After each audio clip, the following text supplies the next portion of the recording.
Et bien bonjour à toutes et à tous et bienvenue dans un nouveau numéro de Green Dolphin. Je suis toujours en compagnie de Cédric. Salut Cédric. Salut Paul, comment ça va ? Nickel, comme toujours. Et on se retrouve encore une fois pour un épisode de lancement de saison, le lancement de la saison d'automne 2025. Très content de vous retrouver après une saison d'été très chargée, riche en grosses sorties, en grosses productions.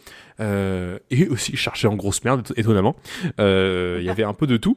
Donc voilà, très content de vous retrouver pour cette nouvelle saison. Il y a plein de choses à vous montrer, à vous faire découvrir. On rappelle encore une fois que nous avons lancé nos comptes Instagram et TikTok, donc Green Dolphin, Green Dolphin Podcast, vous devrez trouver assez facilement. Voilà, il y a du contenu inédit sur nos profils, on va pas vous répéter ce qu'on a déjà dit au épisode précédent, mais voilà, il y a du contenu inédit, des critiques sur des films qu'on a vus, nos coups de cœur de saison, voilà, vous avez accès à pas mal de contenu, donc n'hésitez pas à aller vous abonner là-bas, puis c'est un lieu aussi pour échanger et débattre avec vous. Donc ça, on est très content. Petite annonce, à la fin de l'année, on a décidé avec Cédric de balancer un podcast hors série. Et cette fois, il va sortir. Mais c'est un peu particulier parce que comme vous l'avez vu, on vous avait annoncé qu'on allait faire un podcast sur les blockbusters d'été qui au final, on a eu tellement de galères, tellement de planning serré qu'en fait, on n'a pas réussi à trouver le temps de le tourner.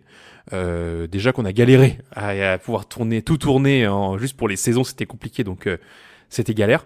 Donc ce qu'on s'est dit, c'est qu'à la fin d'année, on va vous sortir un épisode donc pour parler un peu de cinéma, mais pas que, vraiment parler de nous, de nos découvertes de l'année, qu'est-ce qu'on a pensé un peu en global, de tout ce qu'on a vu voir. Est-ce qu'il y a peut-être aussi, pourquoi pas, un event qui nous a plu, où on a pu aller, une convention, est-ce qu'il y a un film qui nous a vraiment, un ou des films qui nous a vraiment attiré, une série qui nous a plu, ben voilà, on va parler un petit peu de tout ce qu'on a kiffé un petit peu cette année au sens très large de ceux qu'on aime. Donc voilà, on va parler un petit peu de nous, et puis je pense que c'est aussi bien des fois qu'au pire on apprend un peu plus sur nous. Il y aura donc aussi un épisode, sûrement plus court que les autres, mais un épisode quand même sur l'actu un peu One Piece global, parce qu'on est tous les deux avec Cédric des grands fans de One Piece, et c'est vrai que c'était compliqué pour nous de caler du One Piece dans tous les épisodes de saison, vu que ça sort toute l'année, il n'y a pas d'arrêt, il y a des fois des petites pauses de production, mais sinon c'est assez classique, c'est toute l'année. Donc on s'est dit qu'on allait vous réserver un épisode complet pour vous dire un peu, voilà, on fait le point sur One Piece, qu'est-ce qu'on a aimé, qu'est-ce qu'on a peut-être moins aimé. C'est vrai que Cédric est à jour dans les scans, moi je suis plutôt un animé only, donc voilà, plusieurs visions, etc. On abordera aussi la série live action One Piece, on abordera aussi les dernières actus pour The One Piece animé par Wit Studio, enfin voilà, on parlera un petit peu de tout ça. Donc dans cet épisode-là, autre annonce d'un nouveau format qui va arriver en hors-série aussi sur la chaîne pour traiter des œuvres de manière globale qu'on a découvert cette année, qui ne sont pas des animés de saison. Et le premier épisode, ça va être l'univers des Monogatari, parce qu'avec Cédric, on s'est lancé dedans il n'y a pas très longtemps. Et ce qu'on trouvait marrant, c'est que Cédric et moi, on a des avis très très différents sur l'univers. Et du coup, on s'est dit ça peut être pas mal de confronter un peu nos idées autour d'un débat de qu'est-ce qu'on aime, qu'est-ce qu'on n'aime pas, qu'est-ce qu'on a apprécié ou pas. Et voilà, donc on s'est fait on s'est prévu de faire un espèce de marathon de toutes les séries Monogatari dans le bon ordre, qui a été vérifié par des professionnels des Monogatari qui nous ont dit oui c'est bon les gars. Donc on a déjà commencé à regarder pas mal. Pour vous donner pour les connaisseurs, on a déjà regardé la trilogie Kizu Monogatari, Neko Monogatari Black. On a commencé Bake Monogatari. Enfin voilà, on est dedans, c'est bon. On a lancé la machine, on est à fond. Donc voilà, vous allez sûrement en entendre parler. Et du coup. Aussi, on aimerait bien faire un hors-série sur le film Chainsaw Man qui sort le 22 octobre chez nous en France. On aimerait énormément vous faire un épisode dédié à ça. C'est ce qu'on voulait faire aussi un petit peu pour le film Demon Slayer. Au final, encore une fois, faute de planning, on n'a pas réussi. Mais cette fois, on aimerait beaucoup parce que Chainsaw Man, c'est une œuvre qui est importante pour nous. Cédric a lu une partie du manga. Moi, je suis animé only sur Chainsaw Man. Donc, c'est vrai qu'on a encore une fois, t'as tout lu, voilà. On a tous les deux des points de vue différents de Chainsaw Man. Là où Cédric attend vraiment l'adaptation, moi, je suis là vraiment en découverte de l'histoire, forcément. Donc, ça va être intéressant de comparer nos visions. Donc, voilà un petit peu pour les informations. Cédric, je te renvoie la balle. Dis-nous un petit peu, pour cette saison d'automne 2025, de quoi on ne va pas parlé cette saison. Eh oui, comme chaque saison, du coup, il y a pas mal d'animés qui sortent, au moins une cinquantaine, une soixantaine, mais il y en a pas mal, évidemment, on peut pas tout parler, évidemment. Du coup, on va évidemment expédier tous les animés qu'on a l'habitude de pas parler, à savoir les isekai. Enfin, c'est plus Paul qui en regarde, donc on n'en regarde pas en commun. Pareil pour tout ce qui est animé d'Aichi et tout. Bon bref, vous avez l'habitude. Je vais vous parler là de 4 œuvres qui sont quand même assez réputées, qu'on va pas vous parler. Le premier, du coup, c'est Ramna un tiers. C'est comme ça qu'on dit, je crois. Ou demi, Ramna demi je crois, bon bref, Ramna dans tous les cas, qui est du coup à sa saison 2, alors on va pas vous en parler pour la simple bonne raison que moi du coup j'avais commencé à regarder la saison 1, mais j'avais assez détesté, pas après j'ai pas non plus chié sur le projet, mais juste en fait le concept ne m'intéressait pas, et le côté fanservice me dérangeait un petit peu, du coup ça m'attirait pas trop quoi, je sais pas, toi Paul t'avais pas vu toi du tout Non pas du tout, moi ça m'a pas du tout intéressé. Ouais, voilà, donc ouais non, visuellement ça va être un bon remake en soi, par rapport à l'ancienne des années 80-90, mais en tout cas pour nous ça sera pas abordé. Il y a également Anno Orchestra saison 2, qui là par contre on avait regardé la saison 1 ensemble en 2023, mais on avait droppé en milieu de saison pour la simple et bonne raison que on trouvait que l'animé avait un bon potentiel, on aimait bien les personnages, mais ça tournait en rond, ça n'avançait pas. Il y avait les orchestres qui faisaient toujours la même, je sais plus si tu te souviens, c'était tu sais, la même mélodie, mais genre tu sais pendant au moins 5-6 épisodes, c'était insupportable d'entendre toujours le même son au violon. On t'entend putain allez avancez, c'est insupportable. Donc ouais non, du coup on n'a pas du tout réussi à aller jusqu'au bout, donc forcément on ne vous parlera pas de la saison 2 et on n'est pas motivé en tous les cas à continuer la saison 1. Il y a Gintama, alors ça par contre je crois que c'est un spin-off de la série, je crois, je dis pas de bêtises, je sais pas si t'es renseigné un peu là-dessus. Ouais c'est ça. Gintama, alors moi personnellement c'est un animé, enfin un animé, une saga, j'ai envie de dire littéralement, parce que c'est très très gros Gintama. Je me suis jamais encore lancé dedans alors que c'est un univers qui m'attire de fou. J'ai toujours voulu regarder Gintama mais j'ai jamais eu le temps. Et comme je sais que c'est une grosse œuvre, je sais qu'il me faut pas mal de temps pour me dire allez je me lance dedans parce que c'est un gros morceau. Mais je sais d'avance que ça va me plaire et que ça va être un de mes animés préférés, je le sais d'avance parce que j'ai vu plein d'extraits qui m'ont fait beaucoup rire sur les réseaux, il y a plein de combats qui m'ont l'air stylés et tout, bref. Gintama c'est sûr que je vais aimer, mais en attendant, bah écoutez, on n'y est pas encore.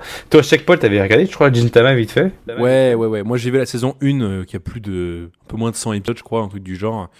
Et moi, j'avais pour plan de continuer, mais ça, du coup, j'ai jamais trouvé le temps de continuer parce que c'est très très long. Mais je sais qu'un jour, je vais reprendre. Limite, je vais me refaire la saison 1 parce que c'était il y a longtemps. Hein, j'étais encore au lycée à l'époque. Je me rappelle plus trop, mais j'ai les grandes lignes en tête. C'était très très très bien. J'avais beaucoup apprécié. Donc, je me remettrai dedans. Mais c'est vrai, du coup. Quel intérêt d'en regarder un spin-off si on n'a même pas vu la série principale. Donc voilà, on n'abordera pas Gintama pas parce que on n'aime pas, c'est parce qu'on ne connaît pas assez. Voilà. Et pour finir, bon bah là c'est un aspect plus différent, c'est le Kingdom saison 6.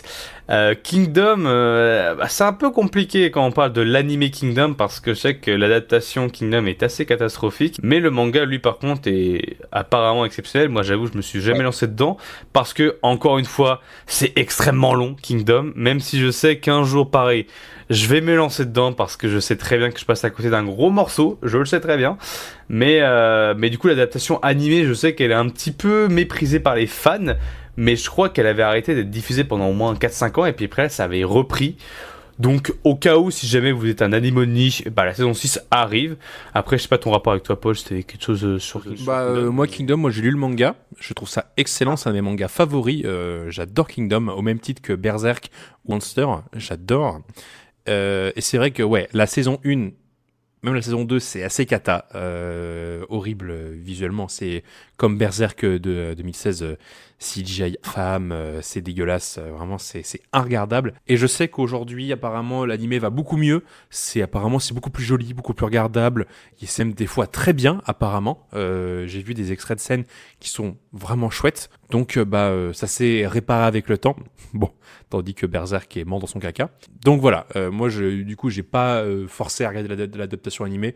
le manga me suffisait très bien. Je voulais pas abîmer mes yeux sur l'adaptation. Donc, j'ai pas du tout suivi, mais c'est sûrement très sympa actuellement aujourd'hui. Et Kingdom, c'est très bien. Donc, n'hésitez pas à vous lancer dans l'œuvre. Et forcément, je vous inviterai à plus lire le manga que voir l'adaptation. Et pour terminer, nous ne parlerons pas non plus de McGift Level 9999 Unlimited Gacha Backstab in the Backwater Dungeon. I'm hot for revenge.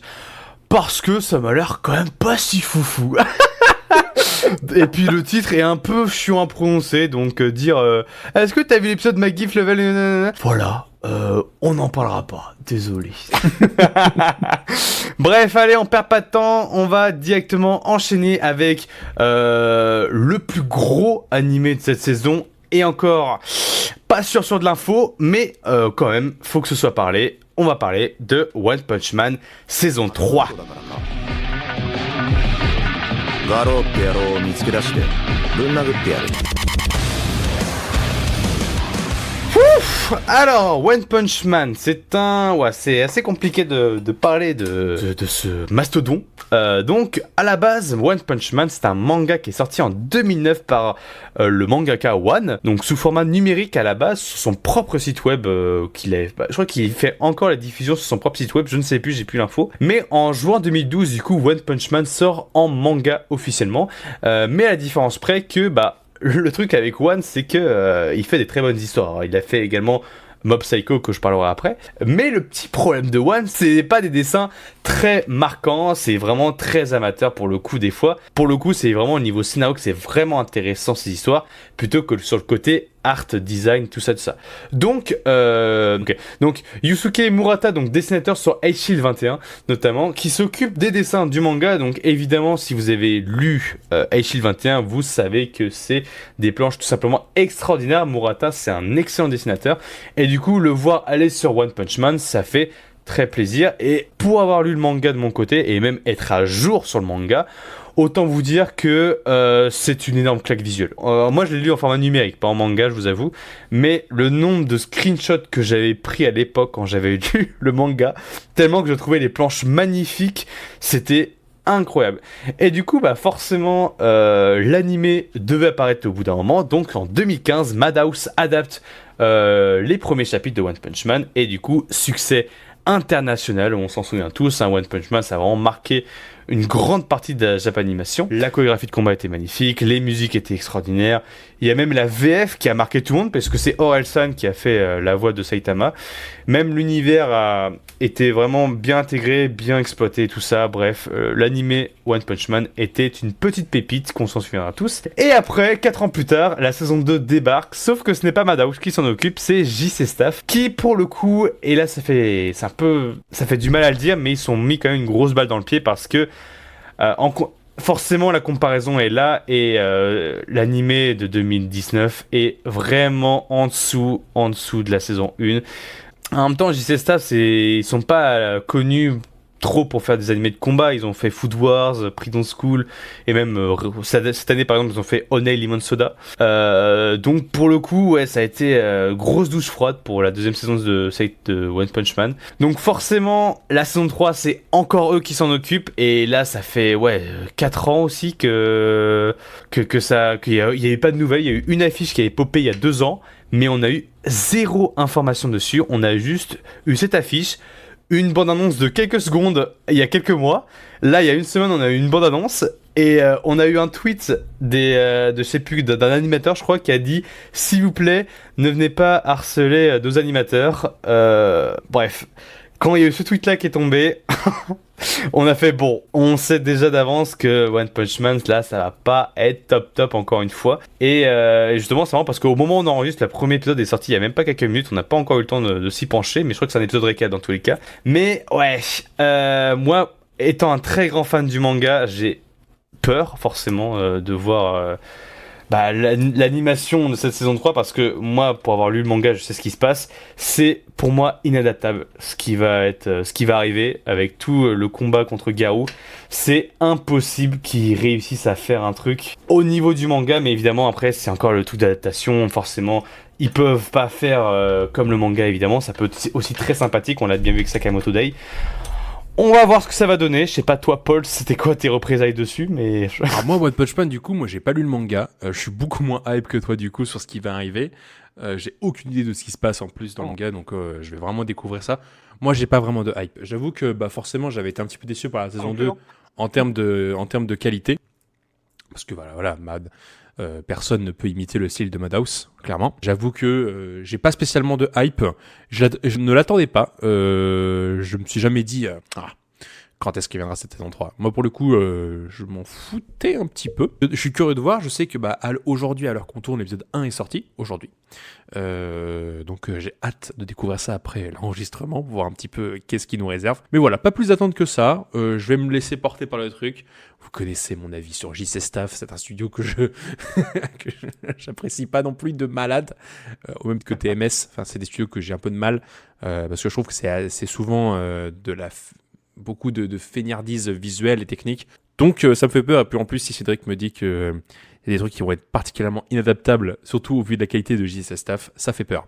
Donc après voilà, on peut avoir des surprises, on peut peut-être se dire que peut-être qu'ils vont donner le maximum. Donc voilà, on va voir ce que ça donne et puis voilà. Donc on va se contenter de d'autres œuvres peut-être en attendant. Donc on va parler du coup maintenant de Santa. C'est une promesse du Père Noël. Donc alors Santa, la nouvelle production de Science Saru, donc Science Saru, ceux qui nous ont produit le magnifique Dan Dan Dan précédemment. De quoi ça parle? Donc en fait, on va suivre la vie de Sanda, qui est un lycéen. Il vit sa petite vie dans un monde où les saisons ne fonctionnent plus très bien. On est souvent en hiver. Il y a de moins en moins de naissances. Étonnamment, les jeunes se font de plus en plus rares. Du coup, on prend vachement soin d'eux. On fait en sorte qu'ils aillent bien, ils se sentent bien, etc. Un jour, une meuf du nom de Shiori Fuyumura va agresser Sanda littéralement avec un couteau. Genre vraiment, elle va l'attaquer avec un couteau et Sanda il va pas comprendre et Shiori va réussir à lui planter un couteau dans le torse et donc le sang va couler sur son corps et incroyable, Sanda va se transformer en Père Noël. Et oui. Il va devenir le Père Noël et en fait la mission du Père Noël c'est évidemment de rendre heureux tous les enfants sur Terre et malheureusement certaines personnes sont anti-Noël, déteste Noël et ne rêve que d'une chose, c'est de voir la mort du Père Noël. Donc en fait, on va suivre le parcours du Père Noël, comment il va faire pour protéger les enfants, combattre les méchants adultes qui refusent le bien-être des enfants et veulent les contrôler pour pouvoir assurer la dépendance des Japonais. Entre guillemets, c'est un petit peu ça. Alors, dit comme ça fait un peu bizarre. On dirait un scénario un peu sorti de mon cul, clairement. Je vais vous dire pourquoi, déjà, il faut aller au-delà de ce synopsis un peu bizarre. Déjà, le studio. Le visuel est absolument dingue. Il y a déjà 2 épisodes à ce jour qui sont sortis. Et forcément, qualité d'animation absolument impeccable.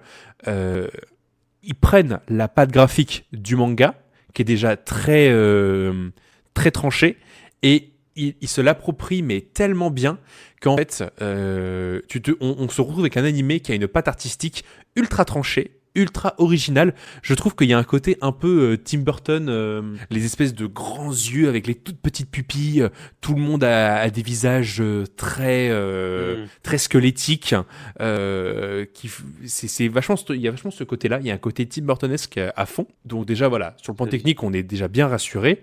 Et aussi l'histoire, moi je trouve ça bien d'utiliser l'image du Père Noël pour redonner le sourire à des enfants, parce qu'aujourd'hui, moi je fais un parallèle avec notre vie aujourd'hui, on vit dans un monde très triste, on va pas se mentir, assez oppressant, des informations assez anxiogènes, et on se dit toujours, ah là là, quel monde on va laisser à nos enfants plus tard.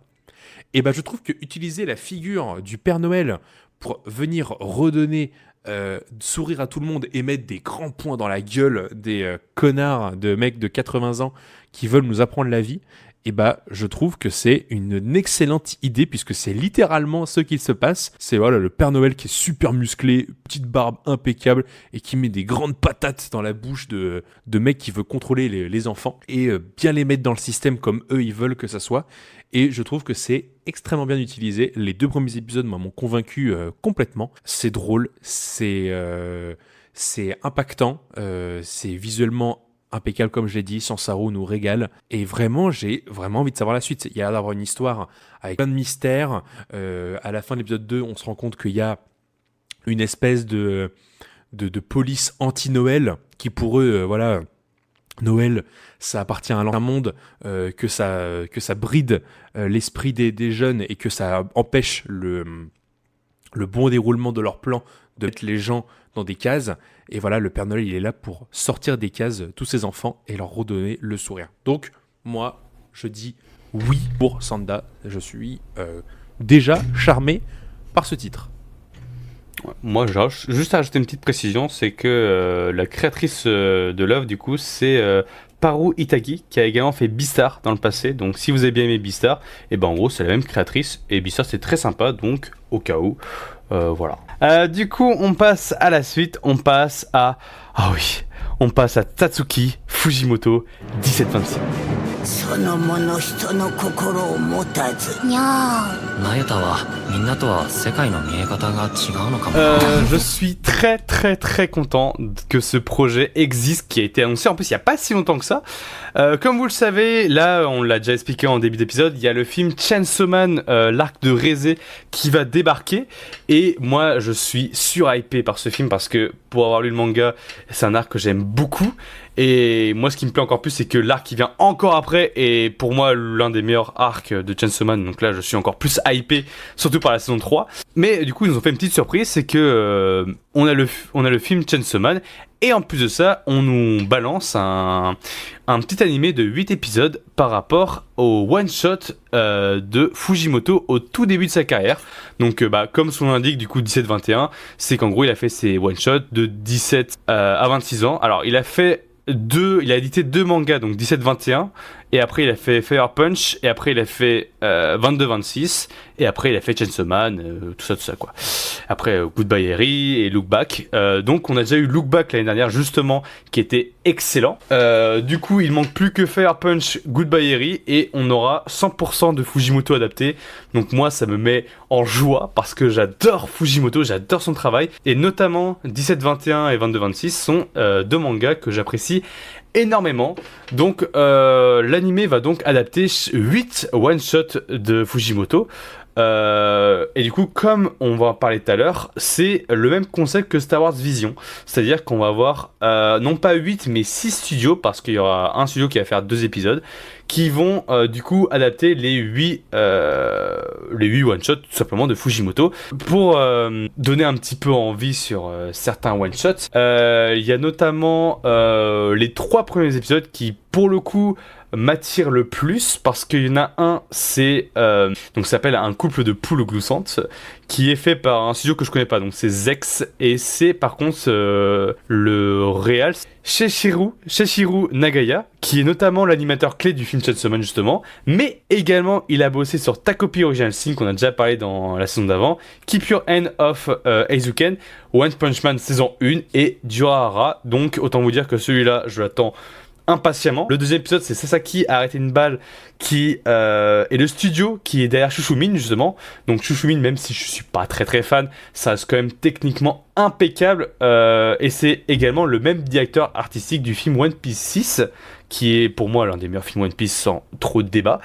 Et il a également fait des épisodes de Fooly Cooly, My Hero Academia saison 7 justement, qui est pour moi la meilleure saison. Et enfin il y a L'amour est aveugle, pareil du même studio, donc celui de Shushumin, donc c'est le même studio, qui est là fait par Nabuyuki Takeshi, qui lui par contre est un animateur très connu, puisqu'il a bossé déjà sur le premier épisode de Berserk de 97, je précise bien, pas 2016, mais il a également fait des films Ghibli comme Le Voyage de Chihiro, Le Château dans le ciel, Ponyo, et a produit plein d'œuvres de Monogatari.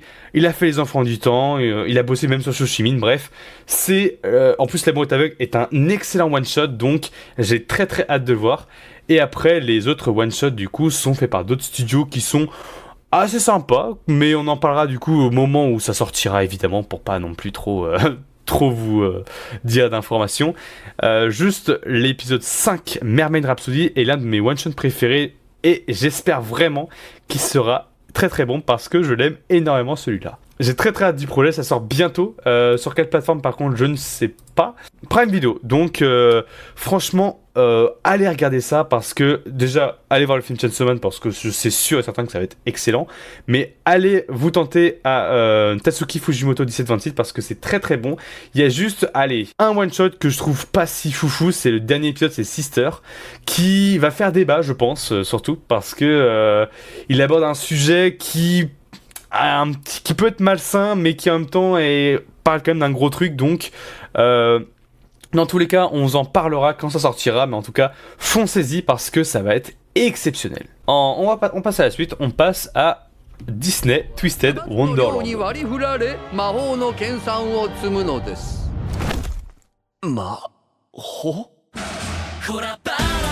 Disney Twisted Wonderland The Animation. Avant de parler de ce projet bizarre, je vais vous faire un petit synopsis de quoi ça parle. Donc alors, l'histoire va commencer avec tout de suite le personnage principal qui va se retrouver isekaied dans un autre monde par un miroir magique.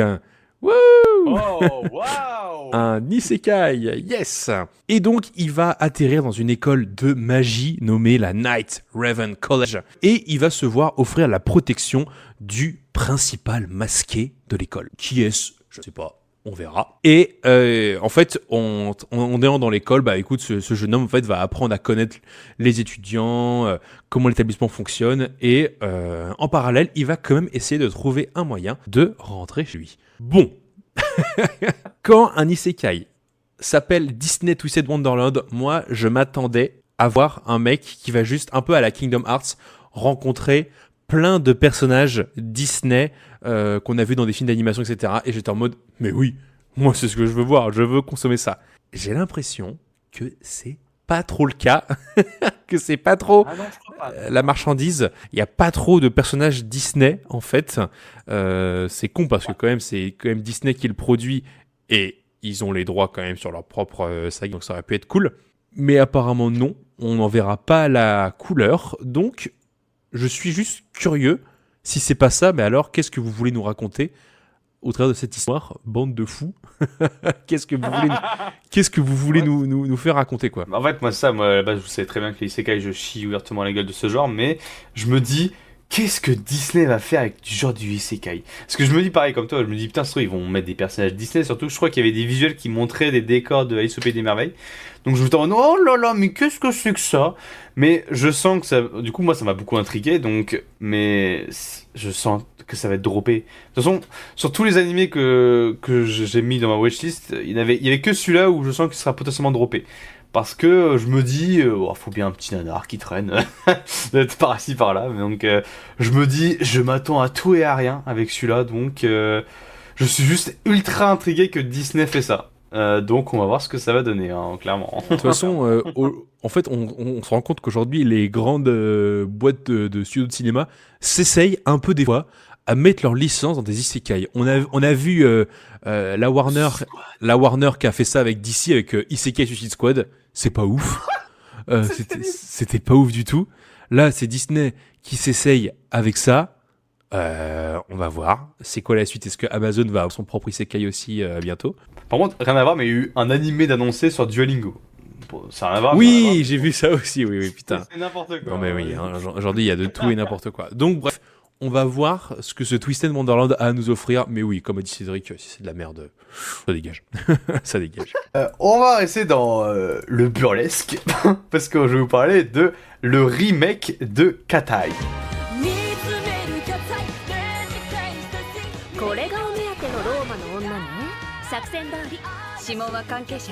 Alors, du coup, Cat Eyes Remake, du coup, comme son nom l'indique, est un remake de Cat Eyes des années 80, mince, j'ai plus la date précise, mais l'histoire nous raconte donc l'histoire de 3 sœurs qui volent des objets de valeur comme des bijoux ou des tableaux, mais la petite particularité, c'est qu'ils sont dans un univers parallèle où les habitations, les humains, les gens qui sont dans cet univers sont profondément des énormes débiles. Dans le sens où, en fait, les Katais elles sont conscientes qu'elles sont dans un univers de gros débiles mentaux. Du coup, bah forcément, elles en profitent pour voler des objets de valeur. Logique, parce que elles vont dans un putain de musée, elles mettent juste une bombe lacrymo, elles volent n'importe quel bijou et ça passe, tout va bien. Il y a quand même une scène où elles veulent voler un objet de valeur dans un gros coffre-fort et elle va se faire passer pour une civile et à l'accueil elle va faire genre qu'elle a perdu son gamin et du coup toute la sécurité cherche le gamin partout et t'as la meuf qui dit je crois que mon gamin est dans le coffre-fort et du coup bah tu vas pas te dire non mais ils vont quand même pas ouvrir le coffre-fort, y a pas le gamin qui est derrière et non ils ouvrent vraiment le coffre-fort et bah forcément elle lâche une bombe lacrymo, elle vole l'objet et se barre. Ce n'est même pas une blague, c'est vraiment ce qui se passe dans l'animé. Et du coup, bah moi, j'ai une suspension d'incrédulité qui est acceptable surtout, mais pour celui-là, vraiment, je l'accepte. Vraiment, je l'accepte totalement. Alors oui, évidemment, on n'est pas dans un univers où vraiment les gens sont débiles, c'est juste que c'est un animé qui a pris son temps. C'est un animé des années 80, c'est par le mec qui a fait City Hunter, donc forcément, en termes de génie d'écriture, ça se place là, quoi. C'est pas le plus révolutionnaire, mais bizarrement, c'est kitsch à crever, c'est très ancien, parce que bon, évidemment, c'est pas parce que c'est un remake de 2025 qu'on va pas oublier le côté misogyne de la chose, mais c'est mon petit plaisir coupable, je pense, de cette saison, parce que c'est tellement absurde ce qui se passe, notamment... Putain, l'épisode 1, on a quand même l'inspecteur, parce que oui, du coup, il y a un inspecteur qui s'appelle Quentin, qui cherche à capturer les Katais. Mais les Katais sont très amis avec lui et ont notamment un bar qui s'appelle Katais. Et du coup, bah, Quentin, il est en mode ah là là, vous pouvez pas changer le nom de votre café ? Bah pourquoi ? Bah parce qu'elle ressemble au groupe de personnes que je recherche, elles sont bizarrement 3. Ah, mais j'ai jamais mis la main dessus, je n'ai aucun indice. Non mais non mais pour vous dire à quel point c'est débile à crever. Mais j'adore. Mais en fait, je pense que c'est limite fait exprès. C'est pas possible d'avoir écrit ça et d'être en mode ouais, ça va passer, ouais. Non, impossible. Donc, Katais, c'est le plaisir coupable. Je sais pas, toi, Paul, ce que t'en penses, mais moi, c'est un gros oui. Je déteste. Bon, écoutez, moi, ça me fait pas rire. je trouve ça très nul pour l'instant. J'ai pas encore drop, ça va arriver. Je vois qu'il y a 12 épisodes déjà de prévus, donc c'est court. Mon supplice va vite s'arrêter. Merci. Je trouve ça pas intéressant. Ça a très mal vieilli. C'est dans son jus, dans son style de l'époque, années 80 à fond. Les meufs sont un coup des objets sexuels, un autre juste on est nanas donc on est plus intelligentes que les garçons tous pourris, les meufs c'est mieux. Apparemment en plus ce sont les seuls personnages féminins qui existent puisque tous les policiers sont des hommes donc bon apparemment du coup voilà on est tous des gros débiles voilà. Enfin je trouve ça pas hyper intéressant quoi. Je passe mon tour pour l'instant. Je vais continuer un petit peu, mais bon, pas sûr que j'aille au bout. Il y a quand même un événement qui est marrant, c'est qu'en fait, Quentin, qui cherchait, à savoir qui étaient les Katais, à un moment a réussi, je crois, à capturer l'une des sœurs, sauf que c'est bizarre quand même, je touche un truc, mais qu'est-ce que c'est ? Oh mais c'est un bout de nichon. Mais ça veut dire que les Katais sont des femmes. Parce que on peut se dire, oh mais comment il a pas pu le remarquer avant, puisque les Katais n'ont littéralement aucun masque. Tu peux le voir visuellement que ce sont des meufs. Tu peux même voir que c'était potes du bar.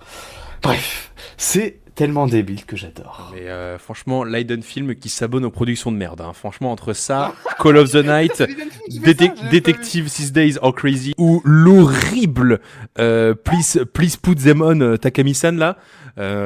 Franchement, ou même Tokyo Revenger, non, franchement, il se régale. Leiden Film, vraiment. Ouais, bon, bref. Paul est un énorme aigri, je ne comprends pas. Bref.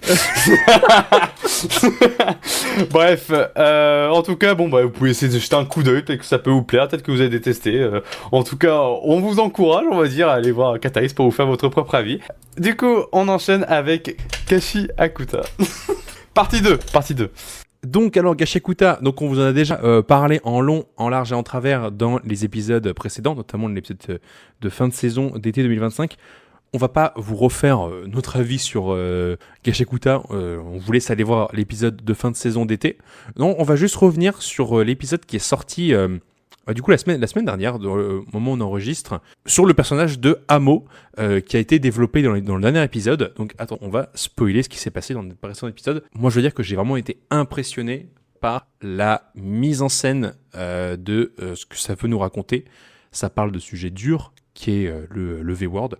On parle du personnage de Amo qui donc a dû subir ça par du coup la personne qui l'a racheté auprès de sa mère qui voulait se débarrasser d'elle. Et moi j'ai trouvé la mise en scène absolument glaçante, ces espèces de petits dessins hyper glauques. En fait, avec sa vision à elle, en fait, on lui dit mais non, vas-y, laisse-toi faire. Ça, être amoureuse et tout machin, ah d'accord et tout. En fait, c'est jouer sur l'ignorance, la naïveté et un peu la tristesse de cette fille qui se laisse complètement abuser par ce mec manipulateur odieux et dégueulasse qui lui fait faire la pire chose au monde. Et c'était hyper bien mis en scène. On voit vraiment toute la dureté, l'horreur et l'inconscience de cette jeune fille qui doit subir ça. Donc ouais, c'était une scène assez glaçante et ça donnait énormément de cœur au personnage, et en même plus ce flashback développe énormément la suite de l'histoire puisqu'on en apprend beaucoup plus sur le fameux ange qui fait des allers-retours entre l'île céleste et le monde le monde poubelle entre guillemets. Donc ça se développe bien, et puis en plus de ça, voilà, le nouvel arc va pouvoir démarrer, qui apparemment, comme disait Cédric la dernière fois, est plutôt bien noté par les fans. En plus de ça, on sait pas trop ce qui lui arrive à la fille à la fin, mais elle se fait un peu buter quoi par les mecs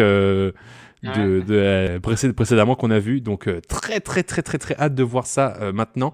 Je sais que encore une fois il y a l'épisode 1 qui est sorti, enfin l'épisode 14 qui est sorti aujourd'hui, donc j'ai très hâte de le découvrir et voir un petit peu ce qui s'y passe, et on aura l'occasion d'en reparler au point de mi-saison pour voir un petit peu l'avancée du scénario. Et du coup on enchaîne avec un nouvel animé qui est One Dance.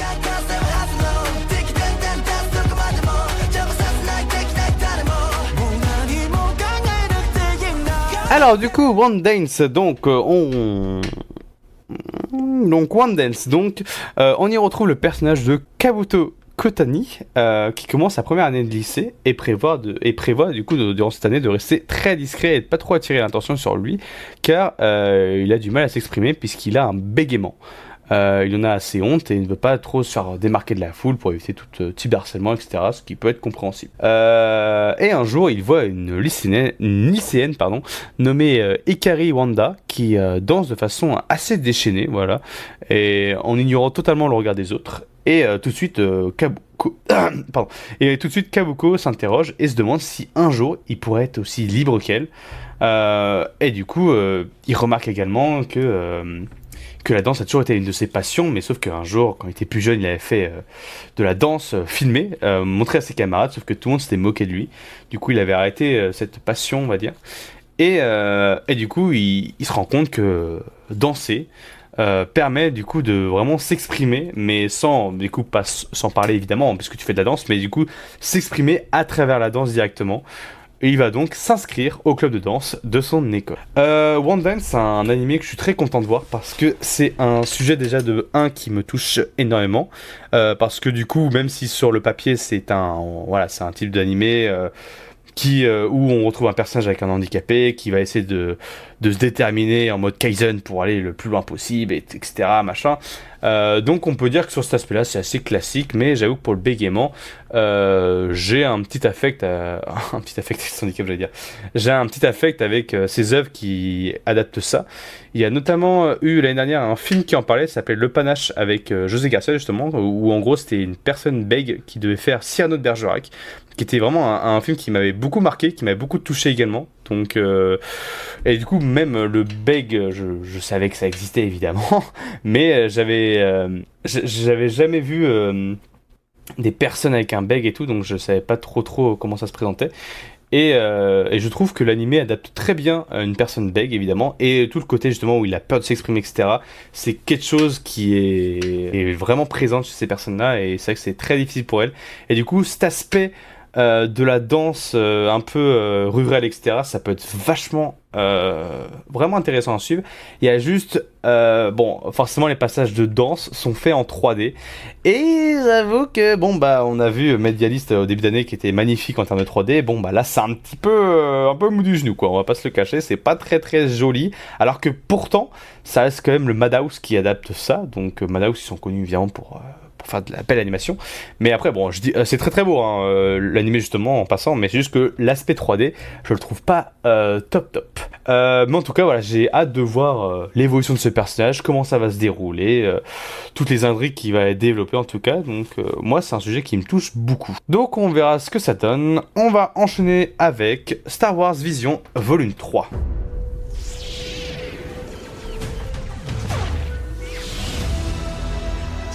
これからの人生も希望に彩られていると思っていた。 Donc alors, Star Wars Vision Volume 3. Alors, je crois que c'est la première fois qu'on va parler de Star Wars sur la chaîne. Alors, faut savoir qu'avec Cédric, on est tous les deux des fans de Star Wars. On aime énormément cet univers. On a vu quasiment tout ce qui a été fait. Moi, j'ai juste pas vu les dernières séries. J'ai pas vu Ahsoka, j'ai pas vu Andor, qui a est très très bien. Et j'ai pas vu Acolyte. Donc voilà, j'ai quelques trucs à rattraper, mais voilà, globalement avec Cédric on aime beaucoup Star Wars et on a beaucoup aimé pour le coup nous Star Wars Vision. Alors pour ceux qui connaissent pas Star Wars Vision, c'est en gros le concept, c'est qu'il y a plusieurs épisodes, souvent une dizaine, et chaque épisode est adapté par un studio différent. Du coup, on a et ça se passe dans l'univers très très large, dans des univers un peu parallèles de Star Wars. Et Star Wars, voilà, c'est réputé pour avoir un univers extrêmement large, notamment avec tout le Legends de Star Wars qui est tellement vaste. Du coup, ça se base un peu sur ça. On avait une première saison avec que des studios japonais, qui étaient pour le coup très très bien. Moi, j'avais beaucoup aimé Star Wars Vision. Il y avait saison 1, j'avais quelques épisodes que j'avais pas trop aimé, notamment le truc. L'épisode Star Wars sur Queen Bohemian Rhapsody machin, j'avais pas du tout aimé, j'avais trouvé ça très chiant. Sinon, tout le reste était vachement bien. Après, il y a eu Star Wars Vision saison 2. J'avoue que je me rappelle plus trop, à part quelques épisodes qui étaient vraiment marquants. Mais cette fois, c'était plein de studios d'animation, mais dans le monde entier. On avait le studio de Wallace et Gromit notamment qui avait fait un épisode. Il y avait des studios portugais, des studios espagnols. Il y a un studio français, je crois, il me semble qu'il en a fait un aussi. Donc c'était très sympa. Assez varié, et aujourd'hui la Star Wars Vision revient pour une 3e saison, et cette fois on repart dans le style avec que des studios japonais, et franchement cette année on a que des studios de fou, notamment 8 studios, Trigger, Production IG, David Production, ou encore Studio Anima. Donc en fait on a plein de super studios là qui se sont mis à bosser sur Star Wars Vision Volume 3. Il y a un trailer qui est sorti que je n'ai pas regardé parce que je voulais découvrir la patte artistique au fur et à mesure. Donc ça va être chouette. Donc voilà, il n'y a pas plus de choses à dire que ça sur Star Wars Vision. Globalement, on attend avec Cédric d'être impressionné par les différences d'esthétique. Pour voir un peu qu'est-ce qu'il nous propose. Je sais que juste apparemment on va avoir la suite je sais pas si tu te rappelles Cédric, dans la saison 1 de Star Wars Vision, l'épisode qui était en noir et blanc, dans le côté un peu Star Wars samouraï, etc. Et ben il devrait y avoir une suite avec en fait la suite de cet univers là, mais pour dans la saison 3 là. Oh, c'est non, je sais pas au courant du coup parce que je me suis pas renseigné sur le projet justement exprès, mais okay. C'est le seul truc que j'ai vu qu'apparemment on va avoir une suite, ou en tout cas un truc qui se passe dans le même univers que celui-ci.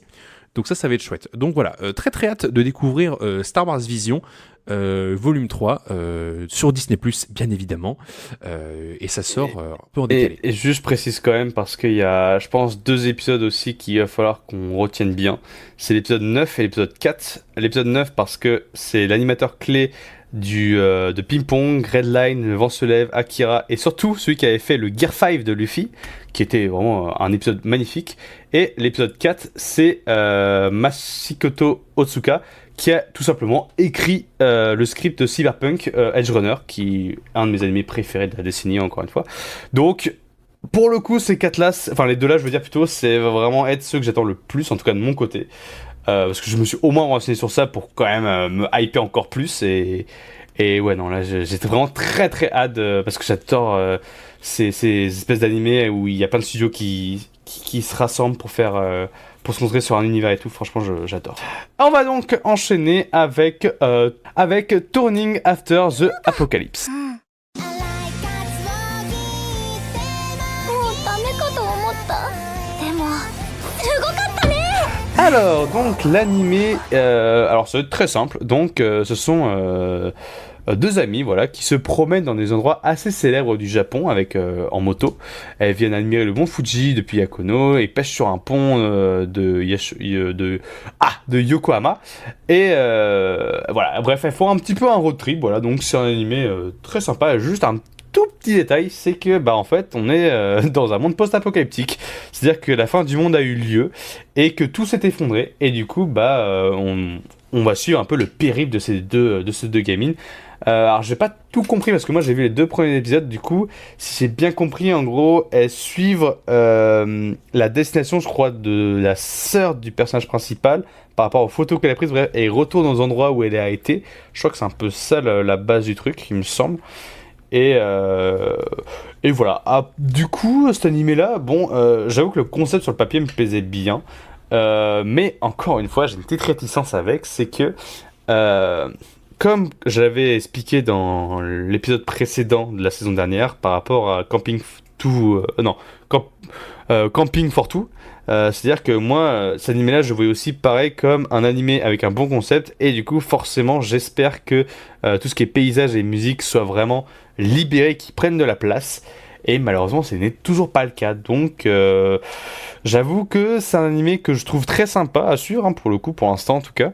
Rien que pour l'épisode 2 qui a été sorti avec toute l'histoire avec le robot papa, ça m'a un petit peu touché, j'avoue. Donc, c'était vraiment très très très très mignon. Mais j'ai un peu peur que sur le long terme, ça devient un petit peu lassant, qu'on tourne un petit peu en rond.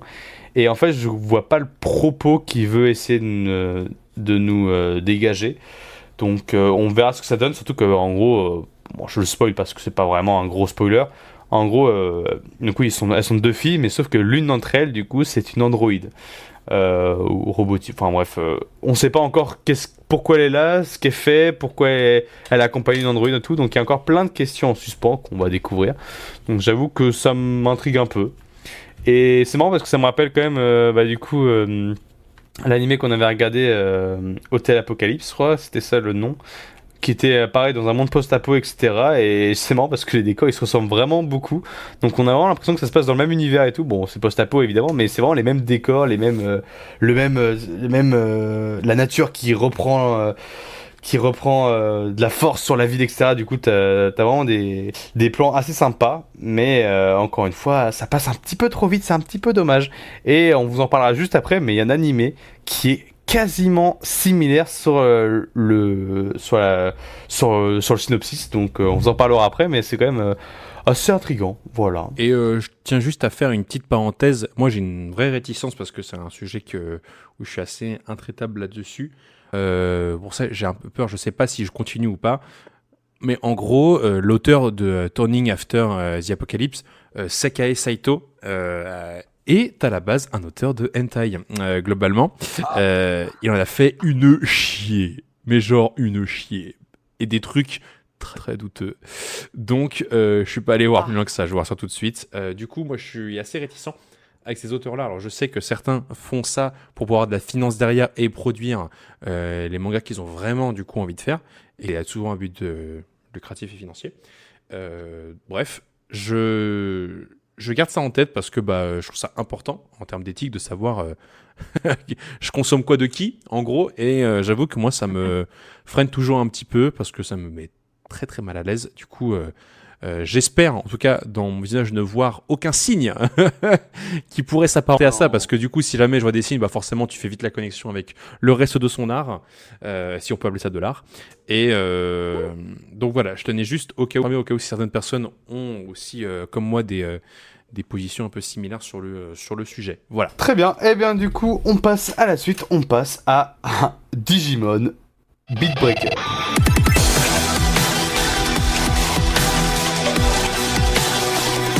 Donc, Digimon Beat Break. Alors, comme Star Wars, c'est la première fois qu'on parle de Digimon sur la chaîne. Tant mieux, c'est cool, vous avez un peu notre avis sur certains univers. Alors moi, Digimon, je vais commencer par moi. Je suis absolument fan de l'univers de Digimon.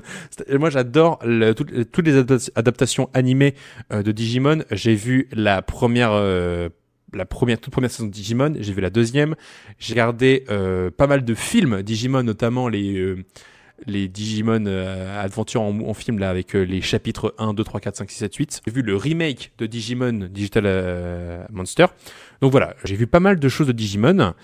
Et du coup, j'étais très surpris de voir qu'une nouvelle adaptation de Digimon arrive, qui est donc Digimon Beat Break, qui est donc un univers parallèle apparemment de la série de base. De quoi elle va nous parler ? En fait, c'est assez simple, c'est qu'en fait, ce sont des nouveaux personnages qui vont découvrir, ils vont aussi avoir des problèmes avec le monde digital, le Digiverse du coup qui va arriver, et ces nouveaux personnages vont se voir offrir des nouveaux Digimon, et ils vont faire face ensemble aux nouvelles menaces qui arrivent dans le Digimonde, etc. Et du coup, voilà, maintenant c'est un peu le bordel parce que, bon, je vais pas faire je peux vous mettre un tunnel sur Digimon, mais en gros, aujourd'hui, le monde réel et le Digimonde cohabitent quasiment ensemble. Enfin, c'est pas choquant que des Digimon débarquent dans le monde réel et inversement que des êtres humains vont dans le Digimonde. C'est assez courant. Là où il y avait une séparation symbolique entre le Digimonde et le monde normal dans la série de base. Ce que je préférais au passage avant. Mais donc voilà, donc en fait on va juste découvrir ça. Je sais qu'il y a pas mal de fuites en termes d'histoire qui ont déjà leak un peu à gauche, je me suis un petit peu renseigné. Et j'avoue que je me suis pas trop renseigné, puisque j'ai envie de découvrir quand même un peu l'histoire de Digimon. Je pense que ça va être assez classique, on va avoir un groupe d'enfants qui vont avoir Digimon et les monstres vont se mettre sur la gueule, tout simplement. Ça s'arrête là. Donc voilà un peu. Et toi, Cédric, du coup, c'est quoi ton rapport avec Digimon ? Du coup, moi, Digimon, c'est ma première porte d'entrée avec cet univers parce que moi, évidemment, la comparaison, était obligatoire, forcément. Moi, j'ai grandi avec du Pokémon, donc forcément, c'est pas la même chose. Digimon, j'étais toujours en mode, c'est du sous-Pokémon, j'aime pas, machin. Bref, mais en fait, le truc qui m'a donné envie de voir Digimon, déjà, c'est les deux films qui étaient de Mamoru Hosoda, qui est notamment... fait un travail de son exceptionnel sur ces films. C'est notamment lui qui avait fait Summer Wars, Baze, les enfants loups, le film One Piece numéro 6, Scarlet en fin d'année en plus, et il avait fait 2 films Digimon qui étaient pour le coup excellents parce que justement ça parlait justement d'intelligence artificielle, mais vraiment en version adulte quoi. Donc ça c'était vachement intéressant. Et du coup Digimon, je me suis jamais trop intéressé. Du coup c'est ma première porte d'entrée avec cet univers. Le premier épisode, j'ai trouvé assez sympa. C'est pas non plus... Je m'attendais pas non plus à un truc de foufou, mais on va dire que ça... Voilà, que ça casse pas quatre pattes à un canard, mais ça fait le café. Après, j'ai juste peur que ça fait comme l'animé qu'il y a actuellement sur Pokémon, qui a genre une 50aine d'épisodes, centaine d'épisodes, je ne sais pas. Mais en tout cas, voilà, c'est... Toujours, je vais essayer de suivre ça de près, juste au moins pour essayer de me familiariser un peu avec cet univers, parce que je me suis jamais lancé dedans, donc je me dis que ça peut être une bonne porte d'entrée, donc c'est à voir. Donc voilà, donc c'est tout pour Digimon Beat Break. On passe à la suite, on passe à This Monster Want to Hit Me. 指一本動かせない。それなのに私の心臓は高鳴っている。君を食べに来ました。On nous introduit donc le personnage de Hinako, qui est donc une jeune lycéenne qui est un petit peu tristouille parce que en gros elle a perdu ses parents et son petit frère. Du coup c'est la joie ultime, c'est pas vrai. Et du coup elle a un peu des pensées un peu sombres, un poil suicidaire par moment aussi. Et elle fait à un moment la rencontre du coup de Shiori, qui la sauve parce que malheureusement Hinako a failli se faire manger par une énorme sirène. Sauf que Shiori du coup débarque pour la sauver et lui dit clairement je vais te manger. Voilà, tout simplement comme son titre d'animé l'indique. Et pour Hinako, c'est pour elle une sorte de libération, étant donné qu'elle avait des pensées un peu suicidaires. Du coup elle se dit que ça peut être le bon moment pour elle de mettre fin à ses jours, mais de façon entre guillemets saine. Donc voilà un petit peu de quoi ça parle. Je vous avoue que au début j'étais un peu réticent sur l'œuvre, j'avais même pas envie vraiment de la regarder, et je me dis je vais au moins regarder l'épisode 1 juste pour voir ce que ça donne, et j'avoue en tout cas être comblé par l'épisode 1, il m'a vraiment... j'ai vraiment beaucoup apprécié en fait, déjà toute cette caractérisation de personnage, j'avais beaucoup apprécié, et je me dis que ça peut être, je sais pas si c'est un sujet qui sera abordé en tout cas. Je me suis dit peut-être que c'est un animé qui a parlé du suicide accompagné, ce que je ne pense pas en vrai, mais je me dis peut-être qu'il y a un monde où ça peut être ça, étant donné que c'est une personne qui avait des pensées comme ça et qui veut mettre fin à ses jours et qu'elle se dit que c'est peut-être un moyen pour elle de s'en aller, entre guillemets. Et il y a vraiment des côtés esthétiques que j'aime beaucoup dans le premier épisode, notamment il y a toute cette... Enfin, c'est pas une romance en tout cas, mais en tout cas, il y a une attirance qui a été faite, en tout cas, sur Shiori. À chaque fois qu'elle pense à elle, elle pense instantanément à l'océan, etc. Donc j'aime beaucoup le visuel qui a été fait sur ça. Et j'aime bien un petit peu cette espèce de double sens avec l'épisode 2 où elle explique comme quoi... pourquoi elle se fait pas manger là tout de suite. Elle se dit que bon, c'est un peu marrant, j'avoue, dit comme ça, mais en gros la viande doit rester tendre comme pour un animal qu'on mange, comme par exemple, je sais pas, un bœuf par exemple. Plus l'animal est détendu avant qu'il meure, plus elle est délicieuse, et du coup c'est un peu dans le même délire. Du coup c'est assez intriguant. Moi j'avoue que je suis assez curieux de jusqu'où ça va amener. Après niveau personnage, niveau animation, etc., c'est du très classique évidemment, mais je sais que le manga a eu des très bons retours en tout cas, donc je me dis que peut-être que ça peut être ça me tient un petit peu en haleine pour voir jusqu'où ça peut aller, donc j'attends de voir. Je sais que toi Paul par contre c'est un peu plus différent, t'es un petit peu moins pris sur l'œuf. Un petit peu parce que forcément il y a une comparaison que j'ai fait, c'est avec The Summer Hikaru Died. C'est un petit peu le même délire, un personnage qui va devoir cohabiter avec un monstre qui a une apparence humaine et qui pourrait lui faire du mal ou faire du mal aux autres. Bah, du coup, je compare très vite, très rapidement avec Summer Hikaru Died, et forcément, la comparaison est à faire un peu mal, puisque c'est comparer un chef-d'œuvre et un petit boudin. Je rigole, en vrai. Non, en vrai, j'ai vu donc les 2 premiers épisodes. C'est sympathique. Moi, je trouve ça sympathique. Histoire assez intéressante. J'aime bien toute la partie aux côtés de Hinako sur comment elle vit la mort en fait de ses parents et de son petit frère, quand en fait elle est complètement traumatisée et que l'envie de vivre n'y est plus du tout, et que du coup elle se laisse dépérir, et j'aime bien cette idée que le monstre qui va la manger, mais elle est pas du tout terrorisée, elle est même plutôt contente que ça va arriver, elle est impatiente et elle a pas envie d'attendre en fait. Du coup ça va être un peu marrant, je pense, de voir, c'est pas marrant, mais ça va être intéressant, je pense, de voir le parallèle entre le monstre et elle, pour savoir finalement qui est le plus horrible en fait entre les deux. Donc voilà. J'attends de voir un petit peu où ça va nous emmener. Est-ce que ça va être pas un petit peu trop chronophage? Est-ce que ça va s'évoluer avec le temps, etc. Donc j'attends de voir. Ouais, et on verra ce que ça va donner dans tous les cas. En tout cas, on vous en dira plus en temps et en heure. On passe à la suite, on passe à un animé trop choupinou. On passe à Yakuzu Kizoku saison 3. Alors, Yakusho Kizoku, ou alors si on traduit en français, ça fait noble paysan. Alors, qu'est-ce que c'est que ce truc? Pourquoi on regarde ça, etc. On va mettre un peu de contexte. En gros, ça parle d'une autrice de manga qui, avant de devenir mangaka, a travaillé pendant quelques années à la ferme avec ses parents. Et en gros, cette autrice de manga nous raconte plein de petites anecdotes sur le milieu de l'agriculture, de la ferme, de comment ça se passe, etc. Pour les paysans japonais. Sauf que cette mangaka, c'est pas n'importe qui, puisque c'est Hiromu Arakawa, qui n'est nul autre que la créatrice de Full Metal Alchemist, tout simplement. Donc, un petit manga, je sais pas si vous connaissez, Patrick. Donc voilà, et aussi actuellement celle qui est en train d'écrire Demons of the Shadow Realm, qui va avoir une adaptation animée bientôt. Voilà. Et du coup, en fait, on suit tout le passé en fait de cette personne-là, de sa vie avant FMA, en fait, un petit peu. Avant qu'elle ait écrit Fullmetal Alchemist, de quoi elle vivait, comment elle vivait à la campagne avec sa famille. Donc voilà, et c'est un animé short.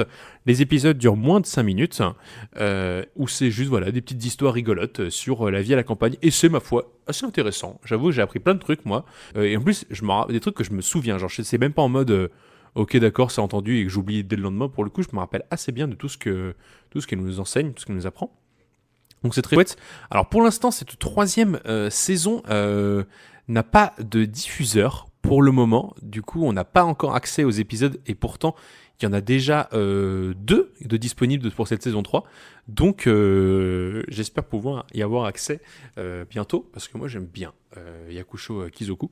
Donc j'espère pouvoir voir ça très bientôt. Et avec Cédric, ouais, on appréciait plutôt bien ce petit truc là. En plus, c'est comme on disait avec Ruby Rock, c'est un truc très scolaire et très éducatif, mais pour le coup qui est vraiment intéressant. Donc pour le coup, moi j'aime beaucoup cette histoire-là. Donc hâte de voir la suite. En tout cas, j'ai hâte de tout voir. Ouais. Mais du coup, on passe à la suite. On passe donc à Toshima Want to be a Kamen Rider. Donc c'est nous raconte l'histoire de Toshima, du coup, qui est un énorme fan de Kamen Rider, qui est, je pense, qui est pas du tout connu en France. En fait, c'est un super héros qui est, enfin, c'était une série japonaise qui était très connue au Japon, dans le même délire que les Power Rangers, un truc comme ça.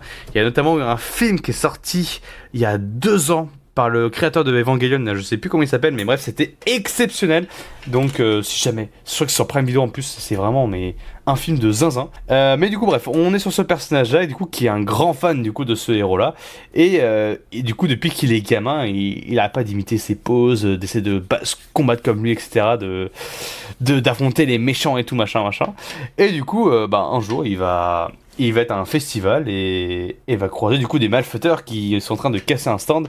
Et il prend un masque dans le festival de Kamen Rider et commence à s'interposer et à défendre le stand face aux méchants malfaiteurs. Et du coup, voilà, c'est un peu ça, en tout cas, ce qui se passe sur le premier épisode. Donc, c'est assez marrant. Je trouve que c'est assez... c'est l'univers de Kamen Rider, mais de point de vue d'un fan. Et du coup, qui est tellement fan que du coup, imite le héros. Et je trouve que c'est sympathique comme on va dire, réadapter cette œuvre-là sous ce point de vue-là. Je sais pas si je suis assez clair, mais je trouve ça intéressant en tout cas que ce soit vraiment pas juste un remake de l'animé de Kamen Rider, mais vraiment que ce soit vu d'un point de vue d'un fan qui essaie de l'imiter. Et du coup, on va voir les plusieurs personnages connus de Kamen Rider qui vont arriver petit à petit, qui sont également des fans.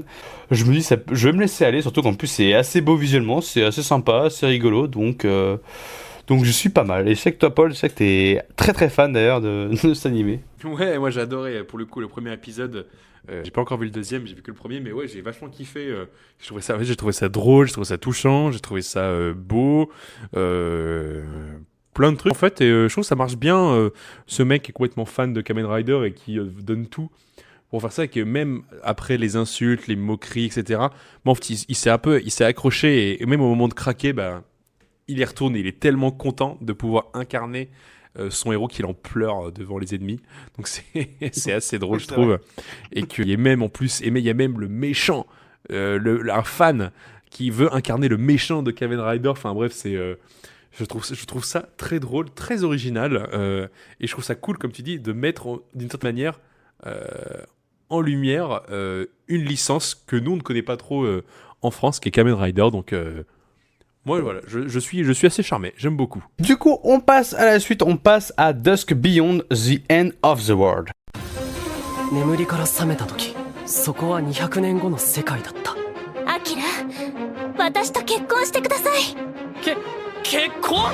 突然求婚してきたのは、かつての婚約者、トワさんにそっくりなアンドロイドだった。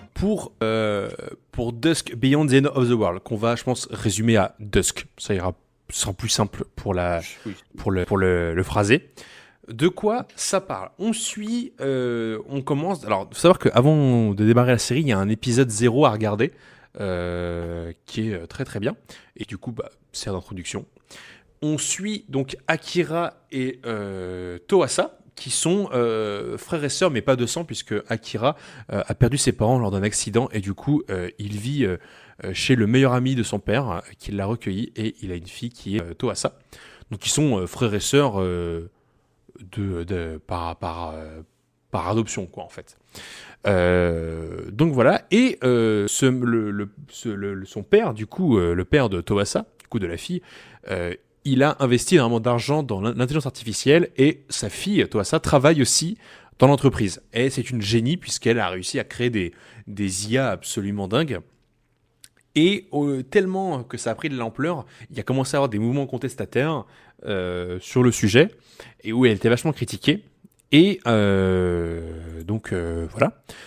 Et à un moment, plus le temps a passé, elle a voulu lancer un nouveau projet, avec en plus des IA, c'est de lancer des androïdes, pour pouvoir encore plus développer l'excellence humaine. Elle a voulu lancer des androïdes, et pour ce faire, elle a organisé une grande conférence avec plein d'investisseurs pour présenter son projet d'androïde. Et au moment de la conférence, il y a un opposant politique, je pense qu'on peut l'appeler comme ça, qui arrive sur scène avec un couteau ou un gun, je sais plus, et qui, au moment d'attaquer Toasa par action politique, Akira va s'interposer et va prendre le coup à la place de Toasa, même si Toasa va quand même prendre une balle, il me semble, mais dans le gras, on va dire, donc ça va. Elle est encore vivante. Et sauf que lui, Akira, il va perdre beaucoup de sang et il va s'évanouir. Et il va se réveiller dans une capsule médicale. Sauf que, bizarrement, en sortant, il va regarder un petit peu aux alentours, mais tout a changé, tout est détruit. La végétation a repris un peu le dessus. Et il va rencontrer littéralement des autochtones qui habitent maintenant sur place. En fait, il vient de dormir pendant plus de 200 ans dans une capsule médicale. Et le monde a bien changé. Tous les pays ont été... le système de pays a été aboli. Maintenant, c'est une seule entreprise qui contrôle tout. Et il va essayer de comprendre qu'est-ce qui s'est passé. Et il va faire la rencontre de Yugure, qui lui ressemble étrangement à Toasa. Sauf que Yugure n'est pas Toasa. Elle est une androïde. Et plein d'androïdes ont un petit peu le même visage que Toasa. Donc, voilà un peu le pitch. Et bah écoutez, les 2 premiers épisodes, même les 3 premiers épisodes sont disponibles. J'en ai vu que 2. Sont sortis et je dois dire que c'est très très sympa. L'univers post-apo est, je trouve, bien plus joli et intriguant à regarder que dans le truc d'Apocalypse qu'on a parlé tout à l'heure. Personnage plus attachant, et puis le fait même d'avoir eu cet épisode 0 avant de démarrer la série, c'est bien, parce que je trouve que du coup ça donne plus de contexte, plus de profondeur au scénario de manière globale. On comprend un peu plus les tenants et les aboutissants de l'univers. L'animation est vraiment très bien. Je pense notamment épisode 1 ou 2, je sais plus, quand Yugure utilise son gros rayon laser sur le commandant ennemi là, c'était bien stylé. Et puis l'animé aussi n'a pas peur de la violence, c'est assez gore. À un moment, donc l'androïde se bat contre des soldats et ça les découpe partout, il y a du sang partout, le mec se fait carboniser, etc. On te montre tout. Donc ouais, c'est assez violent, mais je trouve ça bien parce que du coup, ça rajoute de la lourdeur au fait que on vit dans un monde, qui est devenu très violent, très dur, très sale, parce qu'il n'y a plus de règles, il n'y a plus de loi. Du coup, maintenant, tout le monde se déchique de la gueule. Donc voilà, et je pense que ça va être un peu un animé avec une histoire complexe, avec des retournements de situation, etc. Mi-voyage, mi-enquête. Donc ouais, j'ai hâte de découvrir la suite. Et toi, qu'est-ce que tu en penses, Cédric ? Ouais, pareil, j'avais découvert... Alors, moi, vraiment, j'avais même pas lu le synopsis, je crois, juste... je m'étais juste intrigué juste par le fait que c'était une post-apo, et ça faisait... Moi, j'adore les animés post-apo. Et du coup, bonne surprise là, pour l'épisode 0, qui introduit vraiment bien du coup, nos personnages, qui sont, etc. Et après passer du coup à l'épisode 1 où là on rentre vraiment dans l'histoire et tout. J'aime beaucoup déjà l'univers en fait qui nous est présenté, je le trouve vraiment intéressant. Toutes les modifications qui ont été faites genre 200 ans plus tard, parce que du coup, même s'il y a eu 200 ans qui sont écoulés, il y a quand même eu plein de choses qui ont changé. Moi j'aime bien justement le petit détail des mariages avec les bagues, enfin avec les boucles d'oreilles je veux dire plutôt. Je trouve que c'est un petit détail hein, mais clairement moi j'aime bien ce fait que... Voilà, en 200 ans plus tard, maintenant, n'importe qui peut se marier, peu importe le sexe, peu importe le nombre, et ça s'est défini non pas par une bague, mais par des boucles d'oreilles, et voilà, c'est des petits détails d'univers que j'aime beaucoup, voilà, qui sont présentés comme ça. Pareil, t'as pas vu l'épisode 3, du coup je vais pas te le spoiler, mais j'aime bien les retournements de situation qui se passent aussi.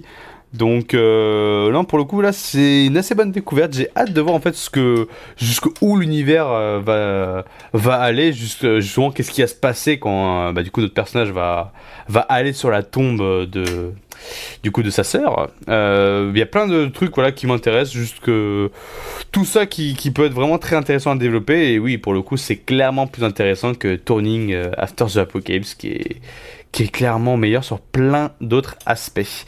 Donc voilà, donc j'ai très très hâte de voir et voilà, on verra bien ce que ça donne. Et on passe donc à la suite, on passe à Yano-kun Ordinary Day. 高校生らしい生活送ってみたい。矢野くんどうぞ。美味しい。吉田さんがペアでよかった。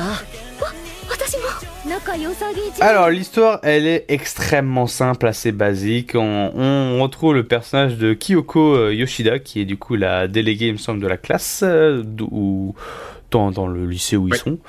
Et à un moment, il y a un nouvel élève qui débarque qui s'appelle Tsuyoshi Yano, qui est une personne qui débarque en étant couvert de blessures au visage, à la main, bref, partout. Et du coup, elle est un peu intriguée par cette nouvelle élève et du coup, elle décide de le suivre pour dire peut-être qu'il traîne dans des trucs pas nets, etc. Mais en fait, pas du tout, puisque en fait, ce personnage est tout simplement extrêmement malchanceux et extrêmement maladroit. Et en fait, du coup, juste il s'en prend plein la gueule par juste le monde. C'est-à-dire qu'il va juste marcher dans la rue, il est obligé de marcher dans une flaque d'eau, de se couper, de tomber, de se prendre... je sais pas, de se prendre tout quoi. Bref, c'est vraiment une personne qui en chie pas mal. Et du coup, Kyoko Yoshida commence un peu à avoir un peu de sorte de sentiment pour lui. Du coup, ça, en gros, voilà, c'est une petite romance assez mignonne qui développe un petit peu leur quotidien, etc. Donc, étant donné qu'il est assez malchanceux, du coup, c'est elle qui va créer son plat pour lui, par exemple, pour éviter qu'il se brûle ou quoi. Et c'est assez marrant parce qu'à un moment, il doit se faire un autoportrait. Et du coup, forcément, la planche de dessin, elle se casse. Du coup, ils sont obligés de faire ça sur une table et tout. Et après, on découvre que voilà, Yano est une personne qui dessine extrêmement bien. Donc, voilà, il a quand même certains talents. Donc, voilà, c'est un petit animé de romance assez sympa, assez basique pour le coup.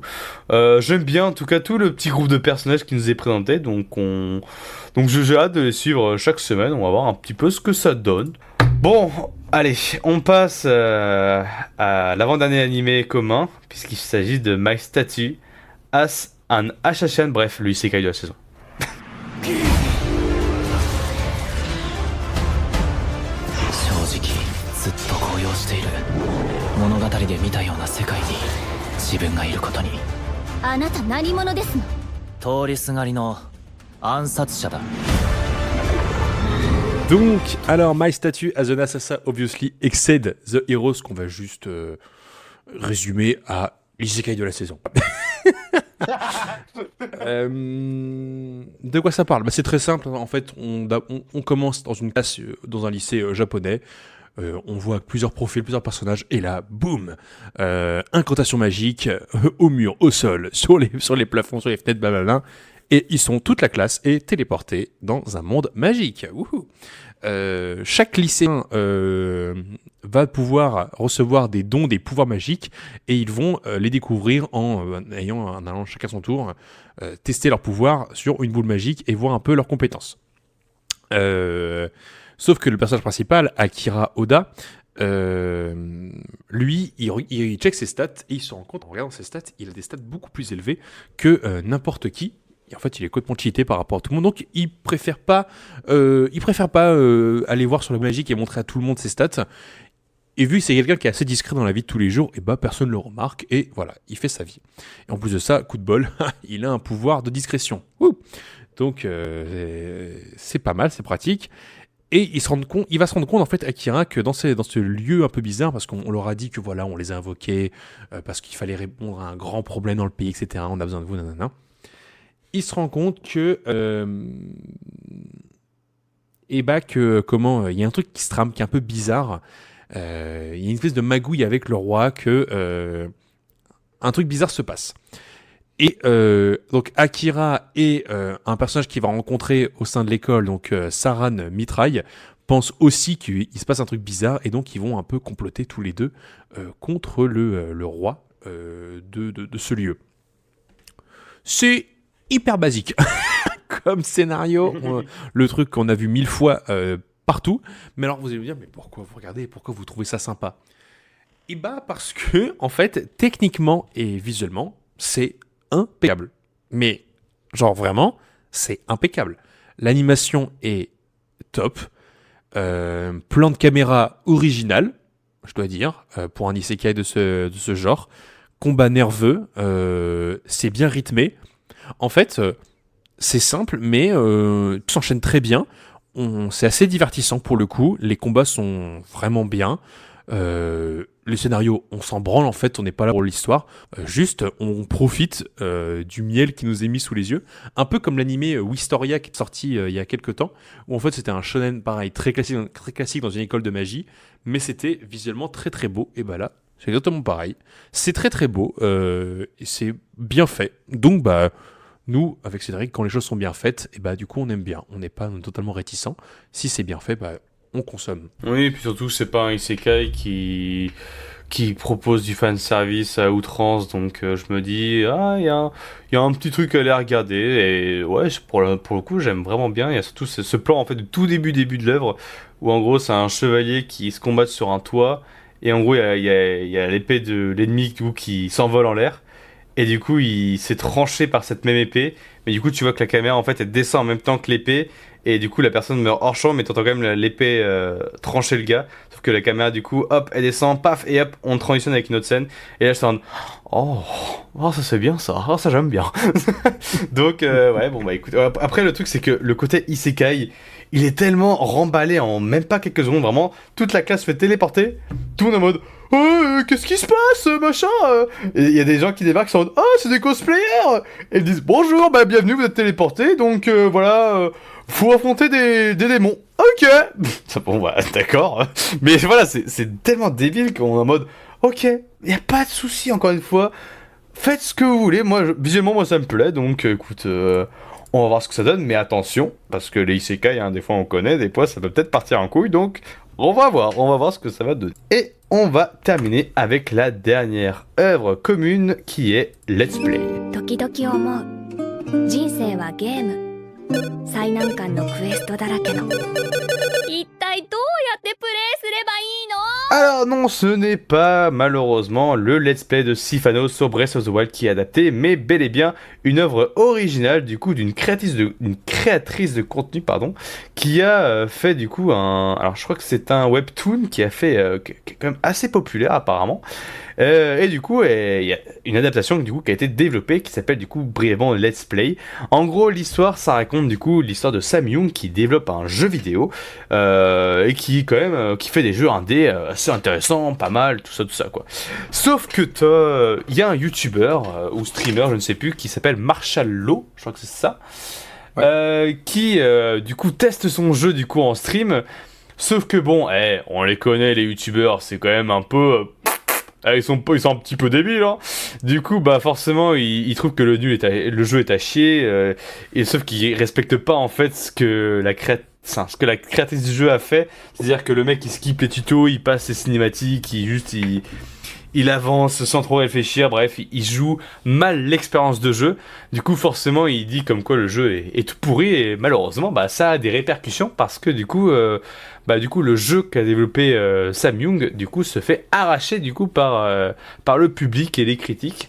Du coup, bah ça la fout un petit peu mal, et elle est un petit peu frustrée de voir que son petit jeu à elle, du coup, se fait recevoir plein d'avis négatifs. Et là, patatras, en fait, elle a un nouveau voisin. Et son nouveau voisin, du coup, c'est Marshall Law, le YouTuber. Et là, va instaurer une sorte d'histoire, un peu d'amour, etc. Voilà. C'est assez sympa, c'est mignon comme tout. Je trouve qu'il y a une animation assez classique. J'aime bien, moi, ce truc de monde de youtubeur d'un webtoon adapté d'une vraie créatrice de contenu. En fait, je suis surtout content pour elle, en fait, de voir son œuvre adaptée en animé. C'est vraiment toujours plaisir à voir, je pense, pour pour un créateur de contenu de voir son œuvre adaptée. Donc c'est vraiment cool. J'aime plutôt bien l'histoire honnêtement, donc ça tient plutôt pas mal. Après on va voir si c'est un concept qui se tient sur 12 épisodes. On va voir ce que ça donne pour l'instant. Je sais que les retours sont pas non plus si top dessus, ce que je comprends pas parce que je trouve que c'est quand même assez sympa. Mais voilà, on va voir un petit peu ce que ça donne. Je sais pas ce que toi, Paul, ce que t'en penses. Bah, t'as tout dit. C'est vrai que comme toi, je suis un petit peu surpris des retours un peu négatifs quand même, alors que je vois rien de choquant. C'est plutôt techniquement c'est joli. Le rythme est bon, c'est rigolo. Le scénario a rien qui puisse apporter de quelques surprises ou être choqué de quoi que ce soit. Enfin, je trouve ça très correct pour l'instant. Ouais, bah écoutez, dans tous les cas, on vous en redira dessus du bien, j'espère, en tout cas, pour la suite. Et donc voilà, donc on a terminé donc avec les animés communs. On va donc passer maintenant aux animés solo. Alors, mon premier animé solo pour cette saison, c'est Gnosia, ou Gnosia. Alors, de quoi parle Gnosia ou Gnosia? Je pense que c'est Gnosia, à mon avis, le nom, le vrai nom, comment ça se prononce. En fait, alors, Gnosia, c'est Among Us. Il n'y a pas d'autre terme, c'est Among Us. Pourquoi ? Nous sommes dans un vaisseau spatial. On découvre le personnage de Yuri qui se réveille et qui a perdu la mémoire. Et une dame qui s'appelle Setsu va s'occuper de le réveiller et lui expliquer la situation. La situation, c'est que parmi tous les membres du vaisseau, il y aurait un Gnosien. Et un Gnosien, en fait, il a la capacité de prendre l'apparence d'un humain. Et tous les jours, l'équipage doit voter pour une personne. Cette personne qui recevra le plus de votes va être mise dans une capsule et identifiée pour savoir si elle était un Gnosien ou un humain. À côté de ça, pour que le vaisseau avance, il doit faire des hypersauts. Pour faire et le problème, c'est quand il y a un hypersaut, les humains perdent conscience et s'endorment.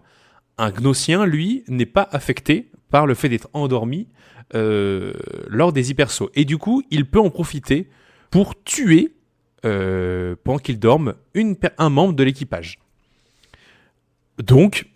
c'est littéralement Among Us. Littéralement, et même quand ils vont voter, t'as comme Among Us, t'as des petites étiquettes en rectangle avec le visage des personnes et tu votes pour le truc. Pour vous dire à quel point, c'est pas caché, hein, c'est vraiment voulu, la capitaine du vaisseau explique que pour dénicher ce Gnosien, elle le dit mot pour mot, c'est nous allons appliquer la même règle qu'un très vieux jeu qui se jouait avant, le loup-garou, et il t'explique toutes les règles du loup-garou en mode oui, les villageois, un loup-garou se réveille la nuit, il peut tuer un villageois, le village doit se concerter et voter pour un villageois qui pourrait être le loup-garou. Enfin bref, c'est complètement l'objectif de faire un animé Among Us. Donc, bah moi, j'aime bien Among Us, j'aime bien les loups-garous, du coup bah je vais regarder. Et je dois dire que j'ai vu le premier épisode aujourd'hui même, et c'est pas mal. C'est très très beau, vraiment visuellement c'est magnifique. Animation très cool, c'est plutôt bien fait, et puis moi j'adore les enquêtes, les trucs un peu comme ça, Among Us, Loup-Garou, c'est des jeux que j'aime beaucoup. Du coup bah je suis très très curieux de voir ce que ça va donner pour la suite. Ça sort sur Crunchyroll et je dois dire que je suis assez surpris de la qualité globale de Gnosia. Je vous recommande du coup de regarder ça si vous aimez bien tous les trucs de Among Us, etc. Et bah allez-y, foncez. Donc on passe maintenant à My Hero Academia Final Saison. Donc bon, il y a eu au moins 7 saisons, je vais pas vous expliquer ce qui se passe pendant 7 saisons, mais sachez que juste mon rapport avec My Hero Academia, c'est que j'avais beaucoup apprécié les 3 premières saisons, que j'avais beaucoup le concept en fait d'académie d'héros, etc., qui se fassent attaquer par un organisme à côté, et du coup bah après c'était un shonen classique, donc méchant contre gentil, bref le classico quoi, et sauf qu'il y avait plein de personnages à côté. J'avais par contre détesté la saison 4 et 5, la saison 4 je l'avais vraiment trouvé insupportable, et la 5 je la trouvais sans intérêt et vraiment chiante. Saison 6 c'était, je sais même plus tellement que c'était oubliable à crever. Et par contre la saison 7 du coup, étonnamment, c'était trop bien, parce que du coup la saison 7, du coup ça commençait vraiment à rentrer dans la phase finale de My Hero Academia. Donc là on a vraiment tout le gros combat de fin avec tous les héros, tous les méchants et tout ça. On a même du coup One for All qui débarque du coup vraiment pour affronter du coup tous nos héros. Et je dois avouer que j'avais adoré cette 7ème saison de My Hero Academia, ce qui est étonnant parce que moi My Hero Academia j'avais vraiment lâché l'affaire depuis vraiment super longtemps. Je m'étais quand même regardé cette saison 7 parce que je me dis bon, on arrive à la fin, je vais quand même au moins finir l'œuvre, et pour le coup j'étais vraiment très surpris quoi. Donc je suis très content de voir comment ça va se conclure, même si bon, j'ai lu le manga, je sais comment ça se termine, donc on va voir ce que c'est. Bon, on va voir comment ça va être adapté en tout cas. Mais d'ailleurs, faut savoir que moi j'aime beaucoup la fin de My Hero Academia, ce qui se passe, sans spoiler évidemment, j'aime beaucoup en tout cas les derniers chapitres, ce qui se passe. Je sais que ça a été beaucoup décrié sur internet et moi je suis pas du tout d'accord, donc mais on en reparlera potentiellement justement. Du coup pas en fin d'année, mais ce sera plutôt en hiver du coup, parce que du coup ça va durer je pense 25 épisodes, je pense, parce qu'il y a encore pas mal de choses à conclure. Mais en tout cas là on reprend directement après le dernier épisode de la saison 7. Donc là on est contre One for All contre All Might. J'avoue que passer d'un anime de super-héros comme To Be Hero X à My Hero Academia, ça fait quand même le gros roller coaster. Donc c'est vrai que je suis en mode c'est vrai que c'est différent quoi, on va dire, le traitement de super-héros quand c'est pas To Be Hero X. Donc j'ai en tout cas très très hâte, parce que là j'ai tellement été charmé par cette dernière saison de My Hero Academia que je suis tout aussi hype pour cette dernière saison. Donc on va voir comment se passer, et on espère qu'ils vont je peux pas dire sinon ça spoil, mais bon, j'espère qu'en tout cas ça va bien se passer. On enchaîne du coup en solo avec la partie 2 de Tougen Anki. Alors entre le moment où on a fait l'épisode de fin de saison sur Tougen et maintenant, il n'y a pas eu de nouveau contenu en plus. Du coup j'ai pas plus d'éléments en plus à vous dire que ce que j'ai déjà dit dans l'épisode précédent. Donc, sous peine de me répéter, je vais vous laisser aller voir dans les autres précédents là où j'en suis dans Tougen. Mais par contre, rassurez-vous, pour le point de mi-saison et pour évidemment la fin, je vous parlerai des nouveautés. Mais du coup, voilà, on est toujours au même endroit.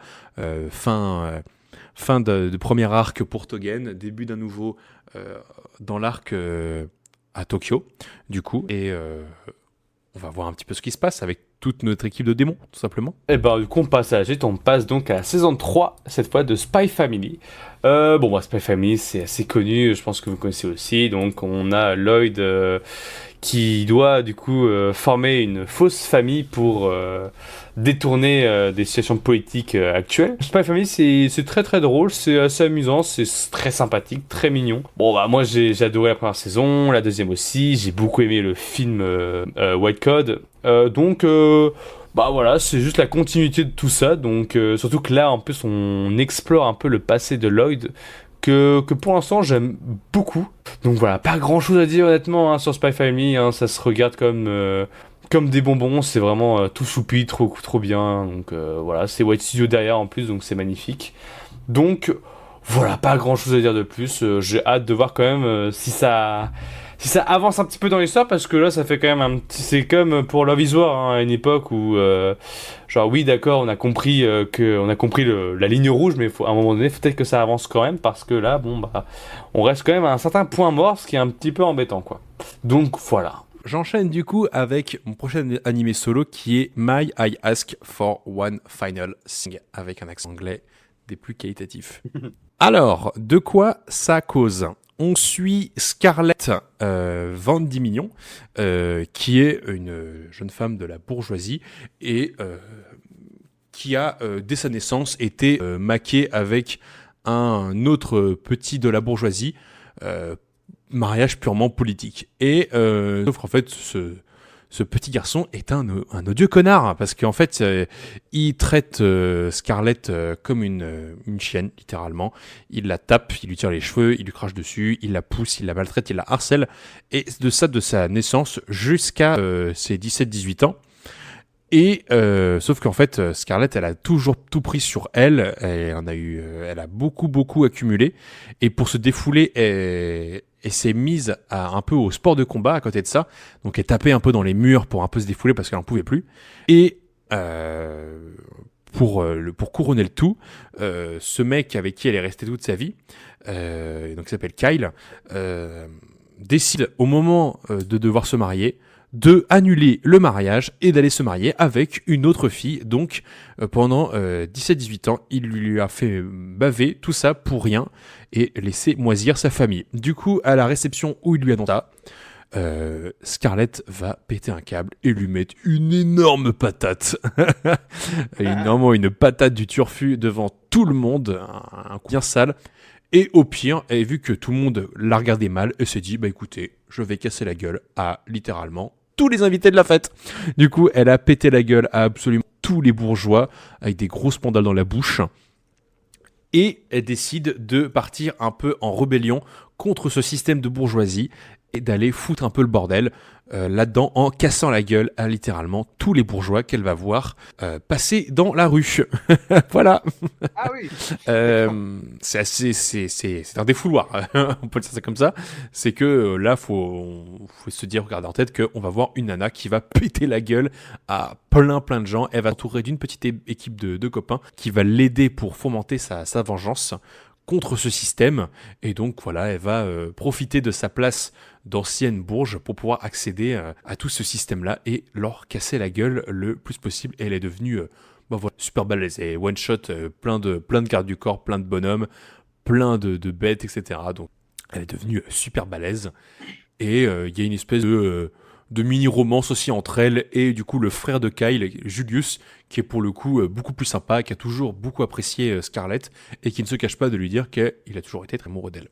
Donc voilà, voilà le pitch. Bon, rien de dingo, mais ça détend de voir des gens se prendre des patates et ils les méritent. Donc voilà, c'est très reposant, il n'y a pas trop d'histoire, enfin si, mais c'est un peu débile. Juste tu regardes, tu vois des mecs se faire taper, et puis voilà, ça s'arrête là. J'avoue que ça a l'air trop bien, j'ai envie de voir. Moi je termine juste mes derniers animés solo, mon dernier animé solo du coup, qui est To You Eternity saison 3. To You Eternity, donc c'était un animé qui avait fait quand même pas mal de bruit à l'époque, hein, donc le concept, je vous le explique vite fait. En gros, il y a Dieu, voilà, qui a créé une boule, et en gros, il a lancé cette boule sur la Terre, et en gros, cette boule a une particularité, c'est que si jamais, pour n'importe quel hasard, quelqu'un devait mourir sur cette boule se réincarnait du coup en cette entité du coup qui est mort. Du coup, c'est pas une boule, c'est une petite bille, en gros, une petite bille qui on voit le temps passer, des décennies, des années, etc. Jusqu'à arriver à une certaine époque un petit peu ancienne où on va avoir un espèce de loup qui va mourir. Je sais plus comment il meurt, mais je crois que c'est soit de vieillesse ou soit de froid. Il meurt de froid, je crois. Il meurt de froid, je crois, ouais. Et en gros, du coup, il s'assoupit pile poil sur là où se trouvait cette bille, donc. Et la bille, du coup, se réincarne en ce loup. Donc le loup retrouve la vie, entre guillemets. Et va faire la connaissance d'un certain Fuji. Et une personne qui est un peu mal en point et tout. Et qui, malencontreusement, va mourir également. Et du coup, le loup va prendre également l'apparence de Fuji, qui va, on va dire l'apparence principale de notre personnage principal.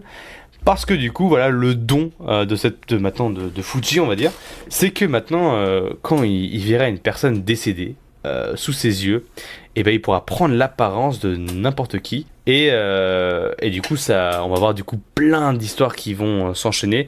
C'est vraiment To You Eternity, une œuvre exceptionnelle, hein, qui a 25 épisodes, je crois, et qui m'a vraiment touché parce que du coup, forcément, comme on va beaucoup parler du sujet de la mort et de personnages réincarnés, etc. Du coup, tu vas avoir plein de personnages auxquels tu t'attaches qui vont décéder. Du coup, ça fait vraiment très mal au cœur, mais en tout cas, c'est très sympa à suivre. C'était vraiment une belle surprise. Donc vraiment c'était excellent, j'avais beaucoup aimé mon visionnage. Le premier temps, c'est qu'une saison 2 est arrivée et malheureusement c'est bien en dessous de cette première saison. Déjà parce qu'elle va intégrer un concept que perso je suis pas très fan, qui est encore là du coup dans cette saison 3, c'est-à-dire que maintenant les personnes qui ont été décédées, du coup Fuji peut reprendre n'importe quelle espérance du coup d'une personne décédée, mais maintenant elle peut faire extraire cette personne décédée hors de son corps pour que cette personne du coup garde l'esprit qu'elle avait avant et en gros qu'elle fasse sa vie comme elle veut, quoi. Du coup c'est un élément scénaristique que j'ai pas trop apprécié parce que du coup tu vois ces personnages que t'as vu mourir, du coup reprendre vie avec leur personnalité, du coup en plus qu'ils se rencontrent entre eux, etc. Et j'avoue que c'est un détail qui m'a vraiment un petit peu fait tiquer et j'avais pas trop aimé cette façon de faire, surtout qu'en plus toute l'histoire qu'il y a eu dans cette saison 2 elle était clairement oubliable, je sais même plus du tout ce qui se passe alors que la saison 1 elle est encore fraîche, mais la saison 2 vraiment c'était vraiment pas du tout intéressant, c'était un peu décevant. Mais du coup, je veux quand même voulu me tenter à cette saison 3 parce que la petite particularité, c'est que du coup, forcément, To Eternity, du coup, est un univers qui avançait avec son temps, donc on voyait des décennies, des années défiler. Et du coup, là, dans cette saison 3, du coup, on est arrivé à au temps d'aujourd'hui, donc les temps modernes de 2025, voilà. Du coup, il va explorer un peu, du coup, ce nouveau monde, du coup, qui est notre époque. Et il va y faire la rencontre d'un groupe de personnages qui vont l'accueillir. Et du coup, pareil, ils vont... du coup, tous les personnages du coup, qui sont là depuis le début, du coup, vont s'inviter chez ces personnes. Et pour l'instant, c'est ça l'histoire. J'avoue, comme d'habitude, ne pas être plus renseigné sur ce qui va se passer par la suite. J'attends que l'animé me le propose. Mais pour l'instant, je suis assez surpris de cette saison 3. Ça commence plutôt bien. Étonnamment, parce que la saison 2 m'avait tellement déçu que j'avais vraiment plus d'espoir pour cette saison 3. Mais pour l'instant, ça se tient bien. Même si, encore une fois, ce concept de que tous nos personnages réincarnés sont tous maintenant présents, ça me fait toujours un petit peu bizarre et ça me fait toujours un petit peu chier quand même. Mais bon, on va voir comment ça évolue, on va voir ce que ça va donner. J'espère en tout cas que ça va pas être réoubliable et que ça va au moins essayer d'arriver à une sorte de petite conclusion. Parce que To Eternity, c'est un concept qui peut très vite s'essouffler aussi malheureusement. Donc on va voir ce que ça va donner.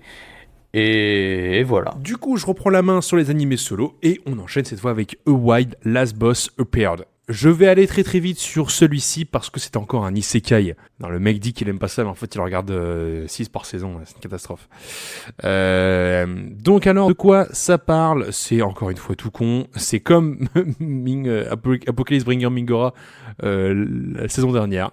Un mec qui joue à un jeu vidéo, il était hyper fort, et il se fait aspirer dans le jeu et incarne le personnage qu'il jouait dans le jeu avant. Voilà, fin, c'est tout. Du coup, me demandez pas pourquoi j'ai regardé ça. J'ai juste vu de très belles animations. Et j'avoue que oui, c'est le cas, c'est plutôt joli. Les combats sont assez cool. C'est bien animé, donc j'aime bien. Mais je sais pas si j'irai au bout. Mais voilà, un isekai, encore une fois, très classique, il n'y a rien de plus à dire. C'est très classique. J'enchaîne maintenant avec un autre animé solo. J'enchaîne avec Six The Sound of Heroes. J'ai vu l'épisode 1, et pour le coup, c'est peut-être l'animé qui a le plus de chances que je drop cette saison. Pourquoi ? Parce que le pitch, le voici. Nous suivons un groupe de chanteurs un peu mi-K-pop, mi-idol, mi-boys band, enfin bref, voilà. Et on suit un personnage qui est donc le petit frère du leader de ce groupe-là, qui veut absolument faire partie du groupe de son frère. Il arrive à Tokyo pour aller voir son frère et à un moment, il se fait téléporter par une affiche publicitaire du groupe de son grand frère. Il arrive dans un monde numérique, digitalisé, où en fait, ce groupe de chanteurs combat des robots numériques dans un monde parallèle en faisant des clips musicaux dedans. Ouais. C'est quoi cette merde là ? J'ai vu l'épisode 1, j'ai pas beaucoup apprécié. J'ai pas encore drop, je vais voir l'épisode 2, mais il y a fort moyen que je drop dès l'épisode 2 parce que fais-le maintenant, j'en supplie. c'est bien de la merde. Donc je pense pas que je vais aller au bout. Voilà, je pense que vous pouvez tous me comprendre. Et voilà, si ça intéresse des gens, c'est sur Crunchyroll. non, vraiment pas, ne regardez pas. Et enfin, j'enchaîne cette fois avec quelque chose de vraiment bien. J'enchaîne avec Chitose is in the Ramen Bottle. À tes souhaits. Merci. De quoi ça parle ? On suit une bande de copains dans un lycée et le leader s'appelle Saku Chitose, qui est un peu le mec le plus populaire au lycée parce qu'il est super cool. Des gens l'aiment pas, mais il s'en fout un peu. Il sait que il est ultra populaire. Il est pote avec plein de meufs. Le mec juste se régale. Il est aussi très pote avec les profs, les profs l'apprécient bien quand même parce qu'il est quand même assez sympa et qu'il a pas peur d'aller vers les gens, etc. Genre c'est pas le mec populaire hautain, c'est le populaire qui est juste populaire parce qu'il est franchement cool et très sympa. Et dans son école en fait, il y a un étudiant qui ne va plus en cours parce qu'il a une phobie scolaire et parce qu'il a été un peu moqué et qu'il a plein le cul des cours. Et du coup, les profs missionnent Saku de redonner envie à ce mec qui s'appelle, il me semble, si je dis pas de bêtises, qui s'appelle Kenta, de retrouver l'envie d'aller à l'école en dépassant sa phobie / désintérêt pour l'école, en le motivant, en faisant profiter de sa popularité à ce mec et en lui montrant qu'on peut se faire plein de potes et que se faire des potes, c'est trop bien. On a eu un premier épisode de 50 minutes pour nous présenter tout ça. J'ai trouvé ça un petit peu long pour un concept aussi simple, mais c'était quand même très sympa. Visuellement, c'est très beau, bien animé. Personnages très différents, assez clichés, mais ça fonctionne. Un peu comme dans Bloom, les persos sont assez clichés, mais pareil, là ça marche bien. Et puis moi j'aime bien cette idée de voir un autre étudiant qui va essayer de faire sortir quelqu'un qui reste cloîtré chez lui et lui de redonner un petit peu envie de découvrir le monde. Le manga et le light novel est très très bien noté globalement. Il est à presque, le light novel est à presque, sur Anilist, à presque 77%. Donc c'est une œuvre quand même plutôt bien notée. Et il faut savoir qu'il y a déjà une saison 2 qui est annoncée. Voilà. Donc ça y a...